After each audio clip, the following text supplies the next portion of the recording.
People in Yemen were in crisis before a missile launched by Houthi rebels landed near Riyadh last month. The Houthi control the nation's west. They're backed by Iran, though that country denies that it's providing them weapons. A Saudi Arabia-led coalition has been trying to knock them from power for years.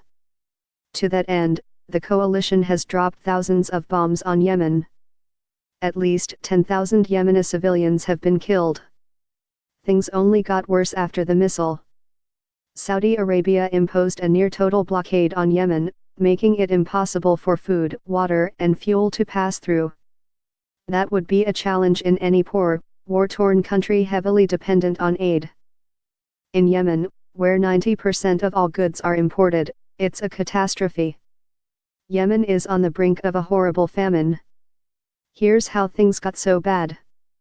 Even before the blockade, 17 million people did not know where their next meal was coming from. 7 million are entirely reliant on food assistance. Famine is looming, highly treatable, waterborne diseases are rampant. A child dies every 10 seconds in Yemen, according to UNICEF. Last week, after an international outcry, Saudi Arabia relaxed that blockade. Aid deliveries were allowed to 2 rebel-held sea and airports. Since then, the BBC reports, only a handful of flights and ships have arrived. Some carried thousands of pounds of flour. Another brought aid workers and vaccines. It's better than nothing. But aid groups say it's not nearly enough. They warn that unless Saudi Arabia permits commercial shipments of fuel and food immediately, millions of people will starve. To feed the 7 million people suffering severe famine, we need this kind of access on a regular basis, as we had before November 5, Abra Atifa, a senior coordinator for the World Food Programme, told CNN.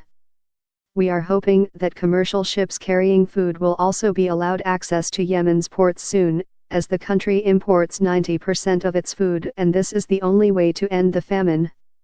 At UNICEF's chartered flight just brought in over 15 tons of the most needed life-saving Penta, BCG, and PCV vaccines to protect about 600,000 children from diphtheria, tetanus, etc.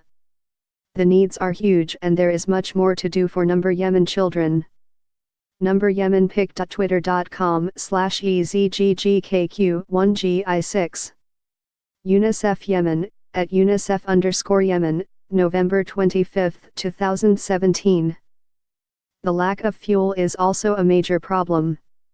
Yemenis rely, overwhelmingly, on pumps to coax clean water out of the ground.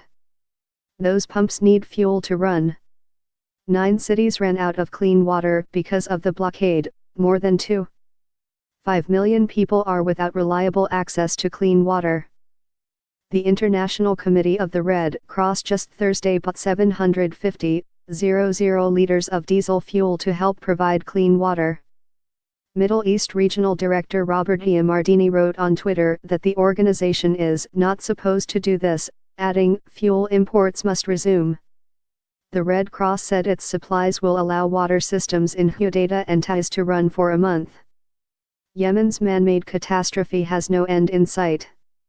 Unsanitized water will also make it nearly impossible to stem the worst cholera outbreak in history. Nearly 1 million people have contracted the waterborne disease, and 2,000 people have died.